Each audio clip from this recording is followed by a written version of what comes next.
Europe में कमजोरी का माहौल है। ये अब तक का हाल भारतीय बाजार का हाल तो बेहाल है अनिल जी। तो पहले तो एक बार समझाइए कि ये आखिर हुआ क्या है, इतनी बड़ी गिरावट आ कहां से गई, क्योंकि ग्लोबली कुछ नहीं बदला है, कुछ ऐसी खबर नहीं आई। वीकेंड और जो फ्राइडे से क्यूज थे वो भी ठीक थे, सुबह हमारी शुरुआत भी ठीक हुई, तो फिर इतनी तेज गिरावट आई कहां से सर?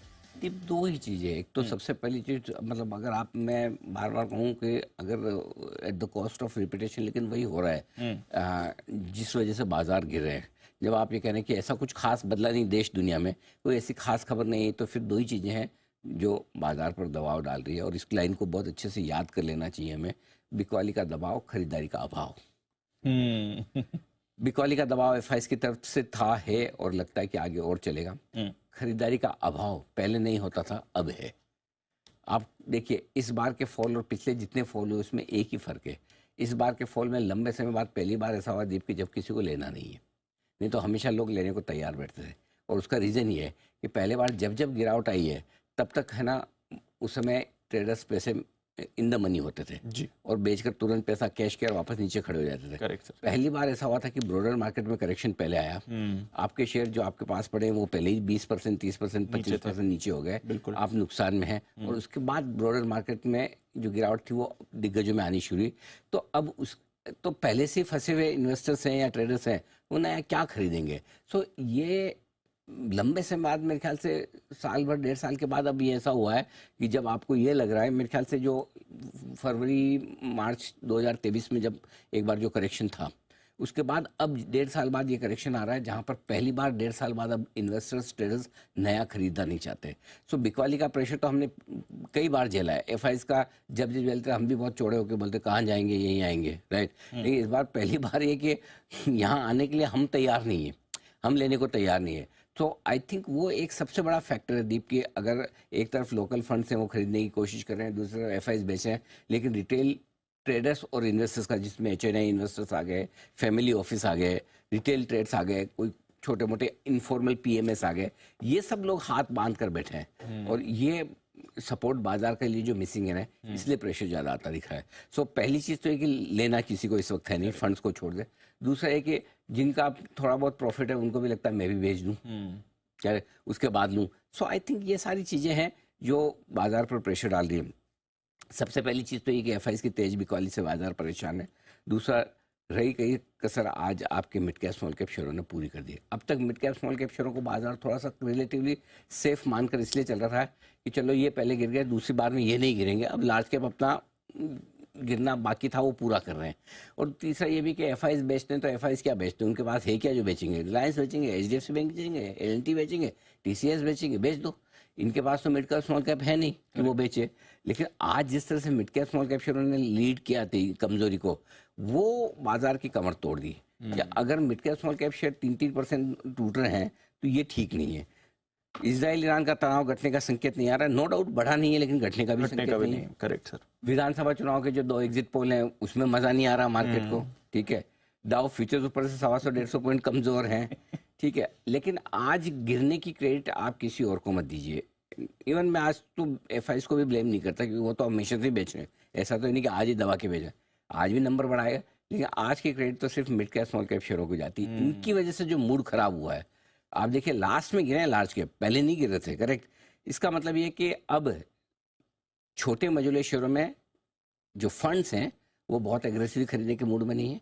जो एचएनआई है, रिटेल इन्वेस्टर्स है, मार्जिन फंडिंग में पैसा लेने वाले इन्वेस्टर्स हैं, प्रोमोटर्स की इधर उधर खड़ी हुई पोजीशन, ये सारी अब दबाव में आती हुई दिख रही है। तो आई थिंक आज वहां से जो प्रेशर बनाया है ये बाजार को क्या है दीप कि है ना, अनएक्सपेक्टेड चीजों पे या अननोन चीजों पे रिएक्शन करने में मजा आता है। जो चीज पता है उस पर रिएक्शन बाजार का लिमिटेड आता है। तो इजराइल ईरान, ये एफआईएस की बिकवाली, ये सबको पता है। आज का रिएक्शन इस वजह से आया कि आज अब सेम जो हम बात कर रहे थे, शुक्रवार को अमेरिका भागा क्यों? क्योंकि बेरोजगारी के आंकड़े जो आए वो बहुत बढ़िया आए निकल के। रशिया, आप सोचो, कायदे से ईरान इजराइल पे गिरना चाहिए अमेरिका, करेक्ट, बिल्कुल, लेकिन वो नोन है। जो अननोन है उस पर रिएक्शन आ गया। आज हमारे बाजार का रिएक्शन भी अननोन पे, आज सुबह कौन बोल सकता था 3% मिड कैप गिर सकता है, करेक्ट, नो डाउट, किसी को नहीं पता, हमको भी नहीं पता था। और जरूरी नहीं कि हर रोज हर चीज पता हुई, नहीं होती, कई बार मार्केट आपको अनएक्सपेक्टेड रिएक्शन देता है। सो आज किसी ने ये नहीं सोचा था ग्लोबल मूड माहौल में कि ये शेयर इतनी जोर से गिर सकते हैं, इतना ज्यादा गिर सकते हैं। तो ये जो शॉक लगा है आज, ये बाजार अभी तक झेल नहीं पा रहा है, समझ नहीं पा रहा कि क्या हुआ है।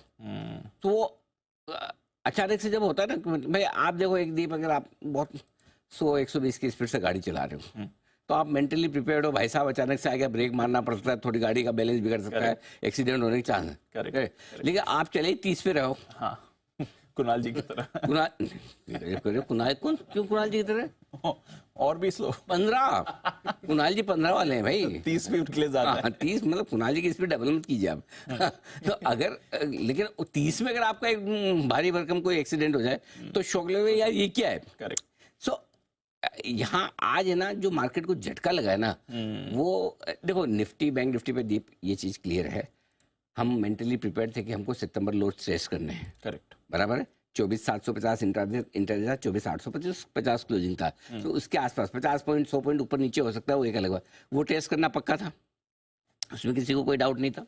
बैंक निफ्टी का 50,375, 50,575 उसके आसपास आना पक्का था। ये तो मेंटली प्रिपेयर 3 दिन से है ना, अगर ये आ गया तो कोई ऐसा बहुत अनएक्सपेक्टेड नहीं हो गया।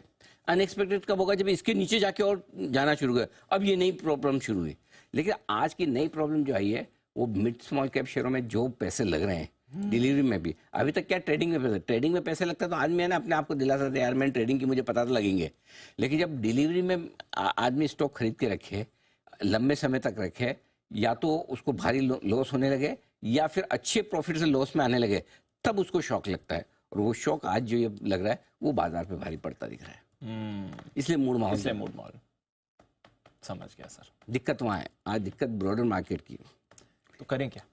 देखो पहली चीज़ है कि आज जो रिकवरी जो होनी चाहिए इसमें मैं भी कहूँगा, मैं भी थोड़ा मुझे भी लगा कि आज एक अच्छी रिकवरी मिलनी चाहिए। 5 दिन तक एक तरफा गिरने के बाद अगर 1200-1300 पॉइंट आपका निफ्टी गिर जाए दीप, 2800-2700 पॉइंट आपका बैंक निफ्टी घट जाए और उसके बावजूद भी आपकी रिकवरी 150 पॉइंट की हो, तो शर्म की बात तो है।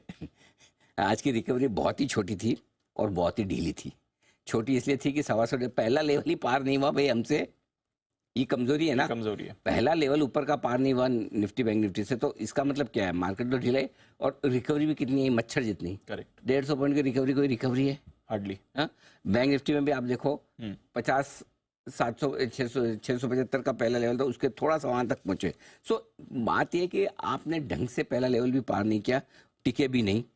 अब जिन लेवल पे आ गए वो सबसे इंपॉर्टेंट लेवल इस फॉल के हैं, जहां से आपने पूरी तेजी की शुरुआत की। तेजी की शुरुआत ही यहीं से की जो लाइफ हाई बनाया निफ्टी बैंक निफ्टी ने, यहां से बाजार घुमा था, वो था 50,750, 50,850, इन पर आ गए हैं। बैंक निफ्टी 24,850, 24,850 और बैंक निफ्टी 50,375, 50,575 ये लेवल पे है। तो अब रुकना है।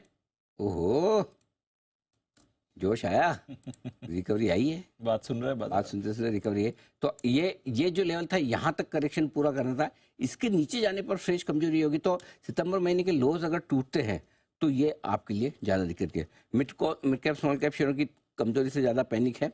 लंबे समय बाद छोटे शेयरों में पैनिक दिखाई नहीं, तो अब तक पैनिक इतना नहीं था। आज क्लोजिंग के लिहाज से 24,750 और बैंक निफ्टी में 50,375 बहुत इंपॉर्टेंट है। अगर इसके नीचे हम बंद होते तो कमजोरी और बढ़ सकती। तो सितंबर का लो था, सितंबर का लो। क्लोजिंग बेसिस पे 24,400 और बैंक निफ्टी पे 50,000 अब अगला बड़ा सपोर्ट है जहाँ पे आप रुकेंगे। मैंने कहा दे ही दूँ, अगर क्या पता रिकवरी ढंग ढांग की ना हो तो रही है, कोशिश तो हो रही है शॉर्ट कवरिंग की, अब कितना टिकता है। अभी भी मेरा ये मानना है ट्रेडर्स इंट्राडे में और ओवरनाइट पोजीशन हल्की रखिए, और जो 20-25% पैसा अगर निवेशक लगा चुके हैं, जिस इस रेंज में हमने पैसा लगाने की राय दी थी, 1-2 दिन से हम बोल भी रहते हैं इस रेंज में आए तो 20 से 25% पैसा डाल दीजिए। अगर आपने डाल दिया है तो शांति से बैठिए, नया कुछ मत कीजिए। नहीं डाला है तो 20 से 25% पैसा इन्वेस्टर के तौर पर आप 1 से 3 साल का व्यू होते हैं यहाँ डाल सकते हैं। Got it.